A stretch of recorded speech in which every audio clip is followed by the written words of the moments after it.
Last year, renowned composer Dr. Bill Banfield began a 3-year term as the Wisconsin Chamber Orchestra's inaugural composer in residence. On Friday, he will be doing something never done before, the world premiere of his Symphony Number 8 titled Here I Stand at Overture Center in Madison. Our photojournalist Lance Height shows us how Banfield puts motion into music.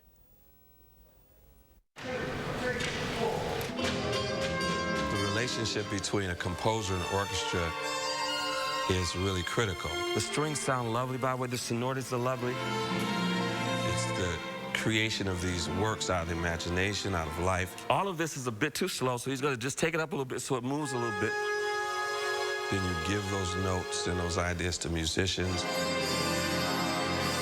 My name is Bill Banfield, and I'm the composer in residence for the Wisconsin Chamber Orchestra. I was very moved by the words of Paul Robeson in his life, Here I Stand.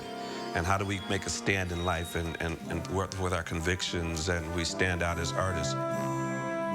Piece didn't get performed at the particular venue that commissioned it. So here we are 20 years later to bring this symphony piece to life. And it is the Lost Symphony 8, as we've been calling it, with smiles on our face. So that's what we're hearing, the premiere of the Symphony 8, Here I Stand. They'll get the subtleties of the sonorities, which is nice. We are very excited to have the wonderful, the fabulous Patrice Rushen in town with us. Hi, I'm Patrice Rushen, and I'm here in Madison, Wisconsin, to hear a beautiful concert that features some of my music. Bill and I have been friends for years, and we met when he attended one of my pop concerts.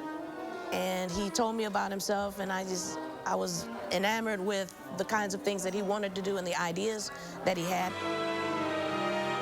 And then he became a mentor to me.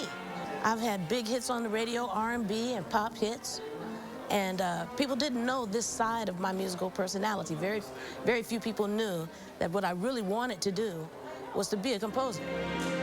It's a full circle moment for me, and especially because this particular piece, Symphonia, all 3 movements, Bill was in the audience the very first time that it was read. The fact that it has held up and that other people now are discovering it is a beautiful thing, and something that any composer would dream of. So I'm living the dream. Come up a little bit tempo, just dial this back a little bit. We as musicians, we hear emotions and motions and ideas in tones and colors. We goosed up all the brass stuff. And once you realize that you had that gift or that inkling, then you're trained to know where to place those tones to make the statement about life you want to make. The third movement, you know, we really want to fire that out. So tempo-wise and strings really dig in, really make that happen. It is our music. It's coming from our soul and our mind. But we give it to musicians in order to sound out so people hear it. And our thanks to photojournalist Lance Height for putting that piece together. Tickets are available for Friday's show, and you can purchase them at overture.org.